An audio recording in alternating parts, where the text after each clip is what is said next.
Here's Brazil last week. This is a press release they put out. I think I've seen this. I'm not going to read it all. They didn't tag us. Oh, they did tag us in it. I didn't see this. Why didn't I see this? Oh, that's odd. Anyway, this time we got Troy Grant. But he's quit anyway, hasn't he? He's leaving. Do we know who's taking over? Is it Ralph? Usually it goes from one to the other. But again... that was it. White boots, Gianni Infantino giving over the Women's World Cup in white trainers. Oh, no, he looked like a Burke. Well, he is a bit awkward anyway. Anyway, sorry. But isn't that like interviewing interviewing a turkey before Christmas? Yeah. Because clearly Brazil are not going to be featuring as part of it, are they? And clearly they do need to know what the South American Championship is going to be and how that's going to affect their women's team. Still have the ability to be involved in a World Cup. The men's team have to become full members.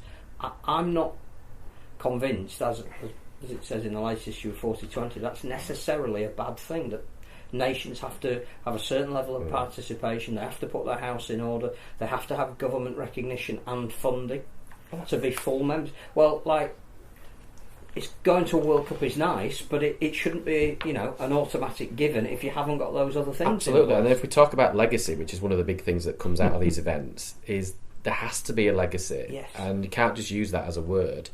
And how can there be a legacy if you don't even have government recognition of your sport in your country? Yeah.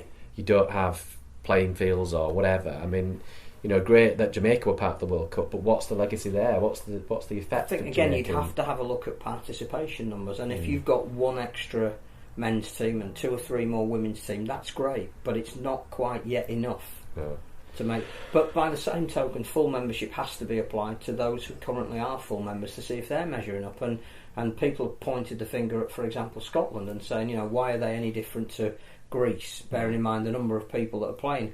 So Scotland's full membership needs to be reviewed. At the same time, Greece have some things they need to do to get government support to get to full member status. One of the things they are doing is they're getting more discernible participation, which is great. The Greek season that kicks off, I think in October, will have the most number of teams ever playing. Well, that's clearly moving them in the right direction. They may well be the next full members. They might even replace Scotland, but that doesn't necessarily mean you qualify for a men's tournament. No, it means you've fulfilled some criteria that allow you to.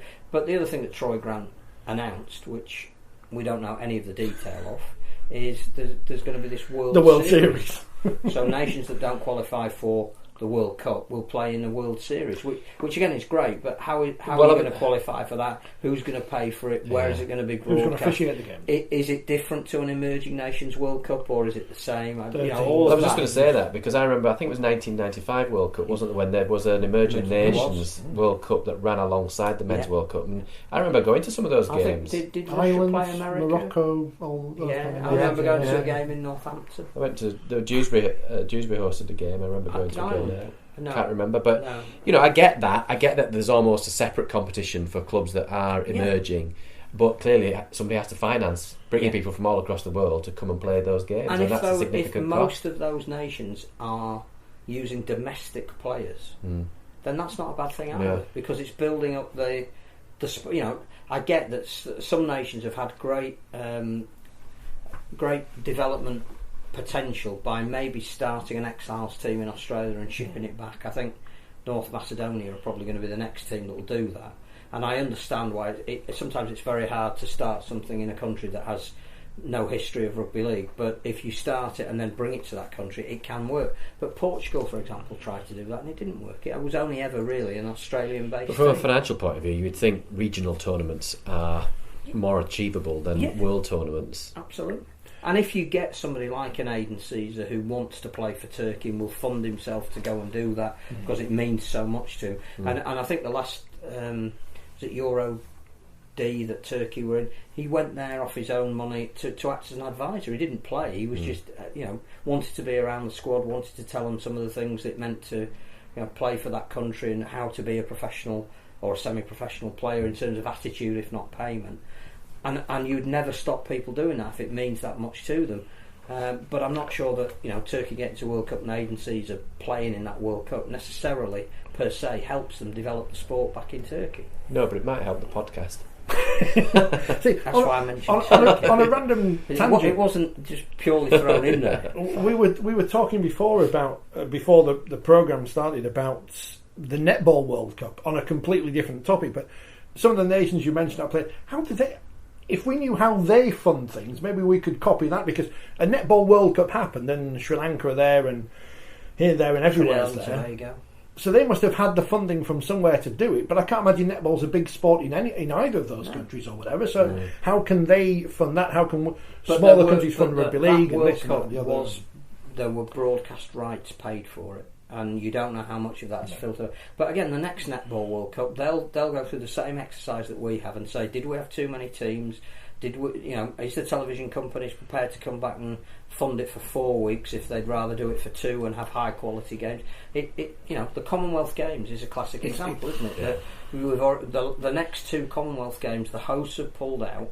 The games haven't changed, the number of events haven't changed, the countries involved haven't changed, but they've decided it's too expensive to host. The great Michael Waydock had a great idea when he was at Radio Yorkshire, and he's continued that thought today on Twitter. The north of England should bid for it. So you'd have the swimming at Ponds Forge or whatever, the running at Gateshead. That would be the way to do the Commonwealth Games going forward, because Leeds isn't going to build an athletic stadium, because where are you going to put it? I agree. But anyway, so the Northern Powerhouse Commonwealth Games. Oh, remember the Northern Powerhouse? You remember that? It got us a World Cup. Paid for by levelling up money that never happened. Remember the levelling up. But you can't compare rugby league, netball. I know it seems strange to put rugby league in the same sphere as netball, and some people will be upset about that. But and in terms of an international game, you can't compare our World Cup, their World Cup, the hockey thing that's going on in Germany at the minute, to the FIFA World Cup, either men or women, because they've got unlimited amounts of money to do their World Cups with. And if you can afford to stand a loss for the profile that World Cup brings, that's fine. But one of the problems that International Rugby League has is it doesn't have a war chest. It has to be self-sufficient. But there were some International Rugby League announcements this last week, were there? Yeah, the Pacific Cup and the Pacific Bowl, which I think sound like great tournaments, basically Tri-Nations. Yep, 2 lots of Tri-Nations. Australia, New Zealand, Samoa, and then PNG, Fiji, hosting as well, which is great. Which is great. With finals. And that is almost exclusively paid for by the Australian government, which again, this wouldn't have happened without external finance. They've seen the value of the Pacific as a political region and want to fund it. They're also getting behind the NRL being the 18th team. They're putting a lot of money into that, so they're making sure that routes are put down that are going to be sustainable on a number of levels. Rugby league just being one of them. And maybe that's how we have to go. We haven't got that in the Americas at the moment, much as we'd like to think we have. We haven't got it in Western Europe at the moment. We're turning to a Commonwealth Games podcast now. Kevin says Manchester was successful and Glasgow was successful as well. I think Glasgow had a lot of the buildings already there, the arena and such, and I think they built the velodrome off the back of it. They transformed Hampden Park and then transformed it back. So we put an athletics track in and then took it away again. It cost an awful lot of money though. Birmingham obviously was the last host in the UK, and I can't remember that I was reading about it. You're talking hundreds of millions of pounds.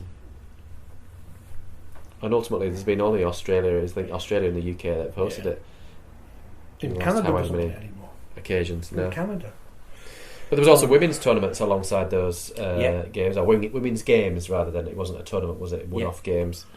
Samoa against Fiji, PNG against Cook Islands, New Zealand against Tonga, and Australia against New Zealand. Which is great. Go on the Cooks. It's just, I don't know what the development is and the plan is for Europe. No, it's money. It's when a broadcaster comes forward, things will happen. But I think it might have been Steve Mascall wrote today something that's very pertinent, that the lesser European nations that don't rely on flying people over to play for them are actually in a better position to arrange their. Malta have just announced 5 internationals. Albania will be playing against the Netherlands. You can organise that because it's going to be domestic players. Yeah. But when you get to Wales and Scotland and Ireland, they to be competitive against maybe England and France, they've got to bring the Luke Kearys over, and that's the cost. And unless you can cover that, you can get a broadcaster who's can't get a Ryanair flight, can you, from Australia? Sadly. Difficult. I think there's about 15 stops on the way. Is the Rugby League World Cup now the Commonwealth Games Rugby League with a French guest team? That's Carson. That's a bit harsh, isn't it? It's got Jamaica as well. Oh no, Jamaica in the Commonwealth. Is anyone not in the Commonwealth? Australia probably don't want to be in it. I just think Commonwealth itself is an outdated concept, but that's a different podcast.